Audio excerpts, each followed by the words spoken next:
नमस्कार, बहुत स्वागत है आपका। आप देख रहे हैं किस्मत कनेक्शन और मैं हूं आपके साथ शैलेंद्र पांडे। आज हम बात करेंगे बृहस्पति के नक्षत्रों के बारे में। बृहस्पति के नक्षत्र कौन से हैं, इन नक्षत्रों की विशेषता क्या है और अगर इनका जीवन पर प्रभाव है तो इसके क्या प्रभाव होते हैं, इसके क्या परिणाम होते हैं, आज इस विषय पर बात करेंगे। हम बात कर रहे हैं बृहस्पति के नक्षत्रों के बारे में। बृहस्पति का जो पहला नक्षत्र है उसका नाम है पुनर्वसु।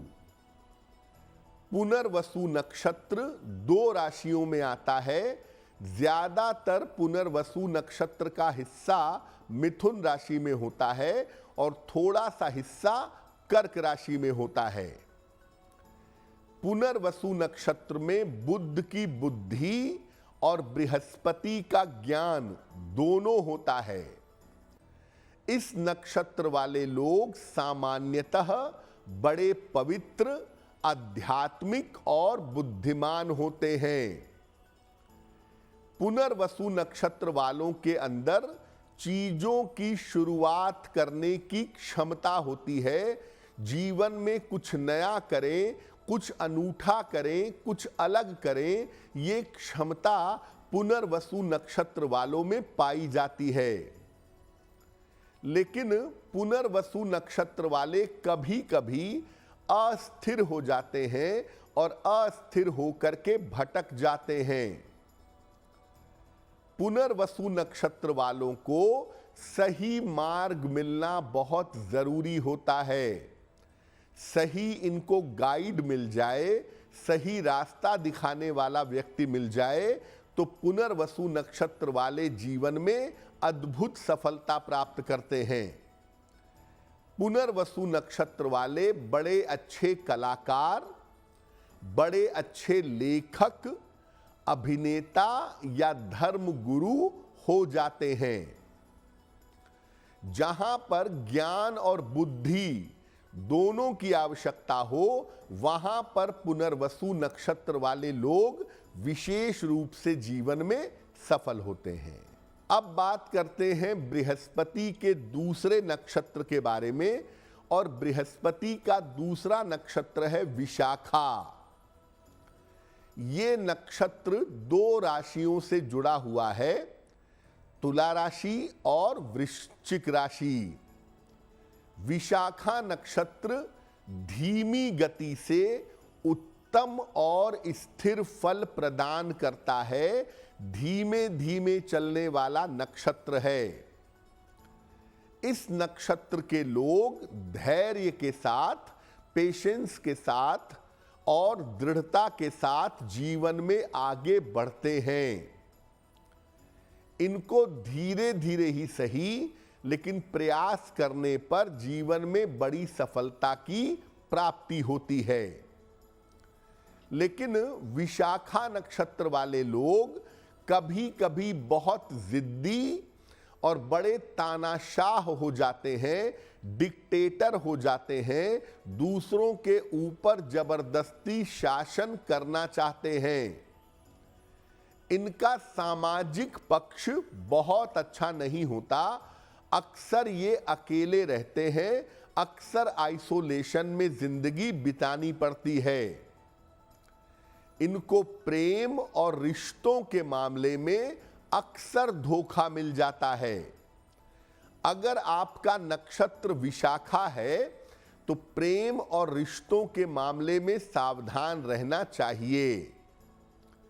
ये लेखन, शासन, राजनीति और कानून के क्षेत्र में बहुत सफल होते हैं।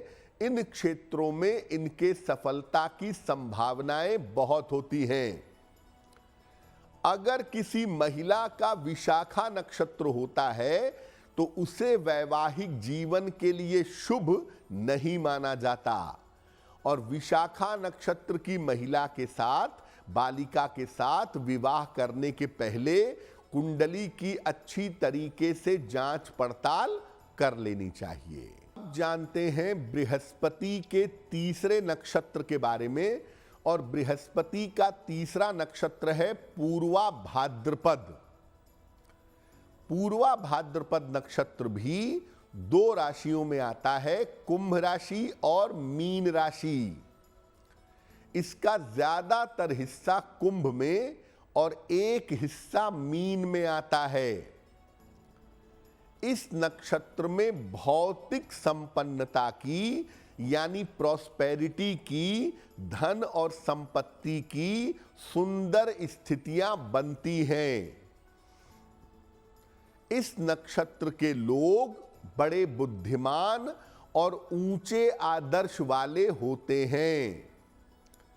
इनको जिद करने की आदत होती है और कभी कभी कड़वा बोलने की आदत भी इनके अंदर पाई जाती है। अक्सर छोटी छोटी बातों पर तनाव पालने लगते हैं। अक्सर जीवन 2 हिस्सों में बटा हुआ दिखाई देता है।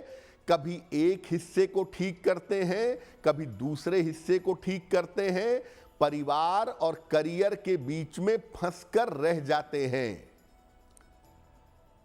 इस नक्षत्र वाले लोग अच्छे वक्ता, धर्मगुरु, रहस्यवादी और जादूगर हो सकते हैं। बृहस्पति का ये जो नक्षत्र है, इस नक्षत्र का प्रभाव होने से व्यक्ति के पास ऑकल्ट पावर्स आ सकती है, गुप्त शक्तियां या गुप्त सिद्धियां भी आ जाती हैं, ऐसा देखा गया है। देखिए, बृहस्पति के नक्षत्र का आपके जीवन पर सबसे ज्यादा प्रभाव तब पड़ेगा जब चंद्रमा उस नक्षत्र में बैठा हो।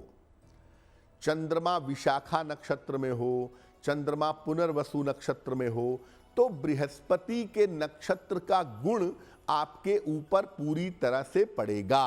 इसके बाद अगर आपका सूर्य बृहस्पति के नक्षत्र में हो तो ये बहुत सुंदर स्थिति है और इसका विशेष लाभ आपको जीवन में प्राप्त होगा।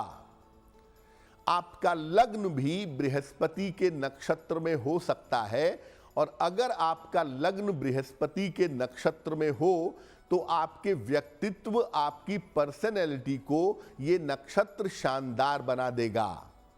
लेकिन जैसा मैंने पहले भी कहा कि विशाखा नक्षत्र में अगर किसी बालिका का जन्म हुआ है और उससे आप विवाह करना चाहते हैं तो कुंडली मिला करके बहुत सोच समझ के निर्णय लीजिएगा।